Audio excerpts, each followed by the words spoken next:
Welcome to the story. Don't forget to like, subscribe and support me. Emily Bennett hurried along the bustling streets of New York City, her thoughts as scattered as the autumn leaves swirling around her feet. At 28, she had everything she thought she wanted: a promising career as a graphic designer, a cozy apartment in Brooklyn, and a circle of friends who filled her weekends with laughter. Yet, an inexplicable emptiness gnawed at her, a silent whisper that something essential was missing. One crisp Saturday afternoon, drawn by an urge she couldn't explain, Emily wandered into a narrow alley she'd never noticed before. Tucked between two towering buildings was an old shop with a faded sign that read Madame Serafina's Antiques Curiosities. Intrigued, she pushed open the creaking door. The scent of aged wood and forgotten stories enveloped her. Shelves overflowed with trinkets from bygone eras, tarnished silverware, weathered books, and ornate mirrors reflecting fragments of the dimly lit room. As she meandered through the labyrinth of artifacts, her eyes fell upon a leather-bound journal resting on a velvet-draped table. It seemed to emanate a subtle glow, beckoning her closer. "Ah, you found it at last," came a soft voice from behind. Startled, Emily turned to see Madame Serafina herself, a tall woman with silver-streaked hair and eyes that sparkled like distant stars. "Excuse me?" Emily replied, her fingers still hovering over the journal. "The journal," Madame Serafina nodded. "It's been waiting for you." Confused yet inexplicably drawn to the book, Emily purchased it and left the shop. Back in her apartment, she settled into her favorite armchair by the window, the city lights twinkling below. Taking a deep breath, she opened the journal. Instead of blank pages, she found intricate symbols and writings in a script that seemed both alien and oddly familiar. As she traced her fingers over the ink, a rush of images flooded her mind, glimpses of places she'd never been, faces of people she didn't know, and emotions that felt intensely personal. Heart racing, she realized these were memories, memories that didn't belong to her current life. Determined to make sense of the experience, Emily returned to the antique shop the next day, but found only an empty lot where the building had stood. Bewildered, she clutched the journal to her chest. Was she losing her mind? Later that evening, as she sat staring at the enigmatic pages, a name surfaced from the depths of her consciousness: Amelia. The name resonated within her, unlocking more fragments of past experiences. She saw flashes of a woman in a different era, living a life filled with both joy and unresolved sorrow. Seeking answers, Emily delved into research about past lives and soul contracts. She stumbled upon the concept that each soul carries a karmic blueprint, a contract outlining one's life mission and the lessons to be learned. Could this journal be hers? The following nights were restless. Vivid dreams blurred the lines between past and present. In one, she stood at a crossroads, faced with a choice she knew would alter the course of her soul's journey. Waking up in a cold sweat, she knew she couldn't ignore this path any longer. Emily decided to consult a spiritual mentor, someone who could guide her through this bewildering experience. She found herself sitting across from Dr. Jonathan Hayes, a renowned expert in metaphysical studies. Skeptical yet hopeful, she recounted her encounters. Dr. Hayes listened intently before speaking. "It appears you've awakened to your soul's contract," he said thoughtfully. "Not many have the opportunity to consciously engage with their karmic path." "So what does that mean for me?" Emily asked, her voice barely above a whisper. "It means you're at a pivotal point. To move forward, you must confront the unresolved issues from your past life. Only then can you break free from the cycle and take control of your destiny." A mix of fear and determination settled within her. "How do I do that?" "You must undergo a series of spiritual tests, challenges that will require you to face your deepest fears and embrace your true self." As Emily left his office, the weight of his words sank in. She was embarking on a journey that transcended anything she'd ever known. The path ahead was uncertain, but for the first time in a long while, she felt a glimmer of purpose. Over the next few days, Emily began experiencing a series of unusual events. Coincidences stacked upon each other like dominoes. She'd think of a song, and it would play on the radio moments later. She'd dream of a place, and then see it featured in a magazine the next day. The universe seemed to be nudging her forward, urging her to pay attention. One evening, as she walked home from work, she felt an inexplicable pull to take a different route. The streets were quieter here, lined with brownstones and shaded by old trees. Turning a corner, she found herself in front of a small storefront she hadn't noticed before, a cozy bookshop with a warm glow emanating from within. Curiosity piqued, she stepped inside. The scent of old paper and leather-bound volumes enveloped her. As she browsed the shelves, her fingers brushed against a worn book titled Journeys of the Soul. Pulling it out, she opened to a random page and read, "When the soul is ready, the path reveals itself." Finding something interesting?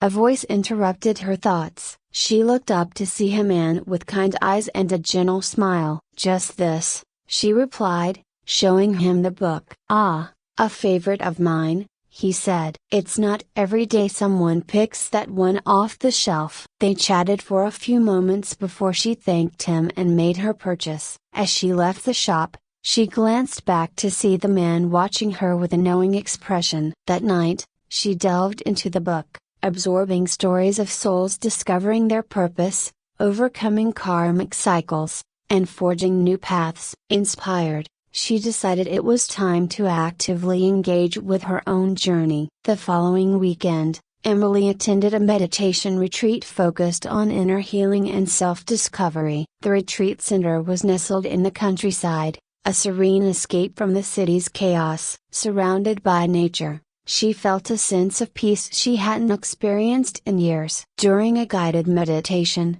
she envisioned herself walking along a winding path through a dense forest. The trees parted to reveal a clearing where a shimmering mirror stood. Approaching it, she saw not her own reflection, but images of Amelia, her past self, flashing across the surface. Amelia's life unfolded before her, moments of joy, love, regret, and sorrow. Emily felt the weight of unfulfilled promises and lingering attachments. Tears streamed down her face as she whispered, "I forgive you. I release you." A warm light enveloped her, and she felt a profound sense of unity between her past and present selves. The boundaries blurred, and for a moment, they were one. Emerging from the meditation, Emily knew she had completed the mirror of truth. She had acknowledged her past without judgment and accepted herself wholly. Back in the city, she met with Ethan to share her experiences. They sat in a quiet cafe till copyright,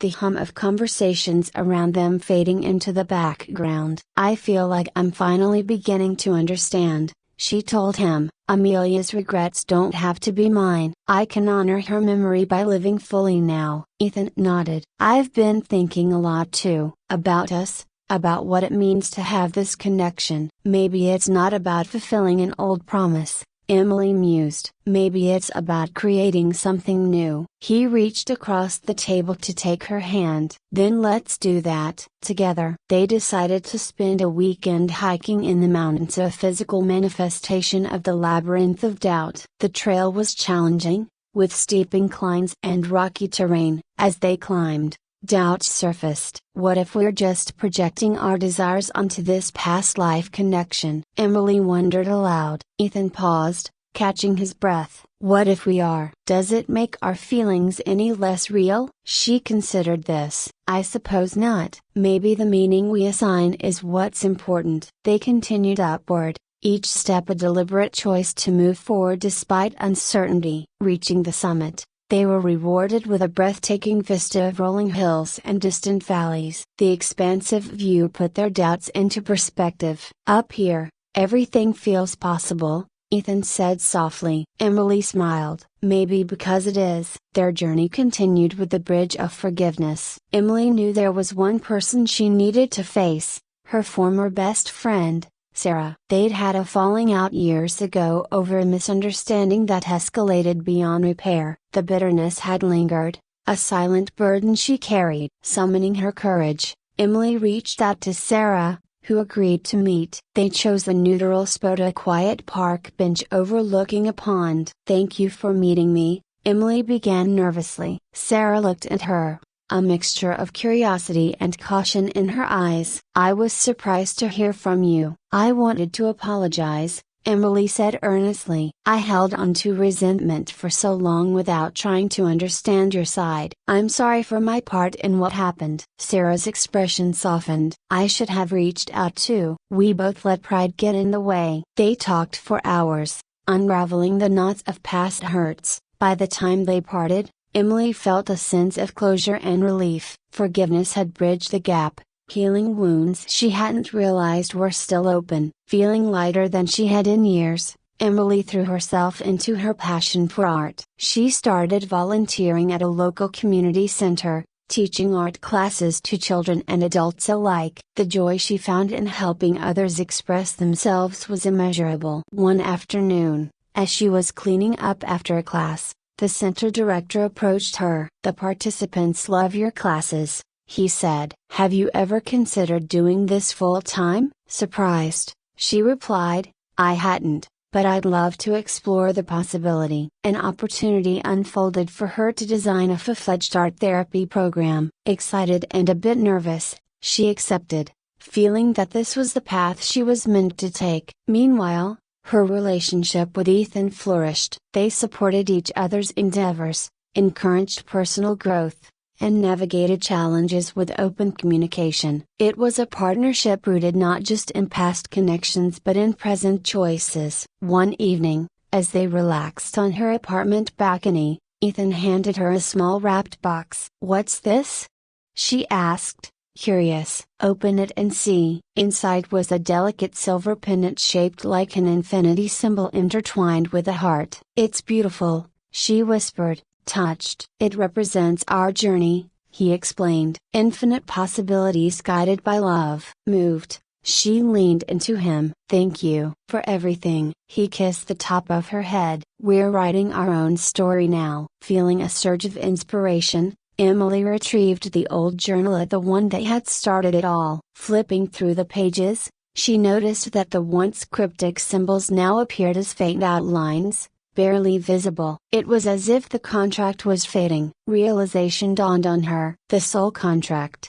"It's complete," she murmured. Ethan looked over her shoulder. "What does that mean?" "That we're free," she said, smiling brightly. "We can choose our path without the weight of past obligations." In that moment, she felt an overwhelming sense of liberation. The future stretched out before her, a blank canvas awaiting her touch. To commemorate this new beginning, Emily and Ethan decided to host an exhibit featuring their combined artistic talents. The theme was transcendence, showcasing pieces that symbolized growth, healing, and the journey of the soul. The exhibit was a resounding success, drawing attendees from all walks of life. Madame Serafina appeared among the guests, her eyes twinkling with pride. Approaching Emily, she said, "You've come a long way, my dear." "Madame Serafina?" Emily gasped. "I thought your shop had disappeared." She smiled mysteriously. "I go where I'm needed,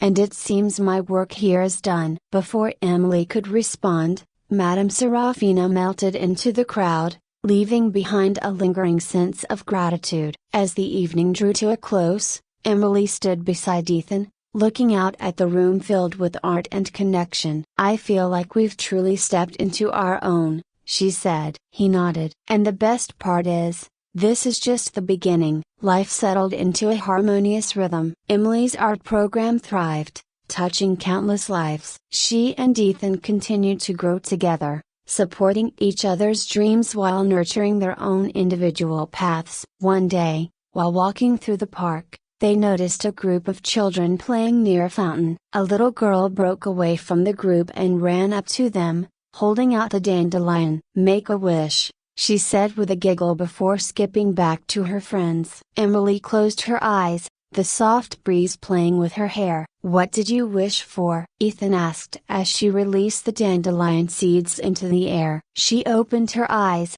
meeting his gaze with a serene smile. "Nothing." "For the first time, I feel like I have everything I need right here." He took her hand, and they continued their walk, content in the simplicity of the moment. As seasons changed, Emily reflected on her journey. The soul contract that once dictated her path had been a catalyst, but it no longer defined her. She had learned to trust herself, to embrace uncertainty, and to create meaning through her choices. One evening, she sat down to write out not in the old journal, but in a fresh notebook. Her pen flowed across the pages as she chronicled her experiences, thoughts, and dreams. It was not a contract but a celebration of life unfolding. Looking out the window at the stars glittering against the night sky, she felt a deep sense of connection to herself, to Ethan, to the world around her. The cycles of fate and karma had given way to a boundless horizon of possibilities. Emily closed the notebook with a contented sigh. Her journey of self-discovery had taught her that while the past informs who we are,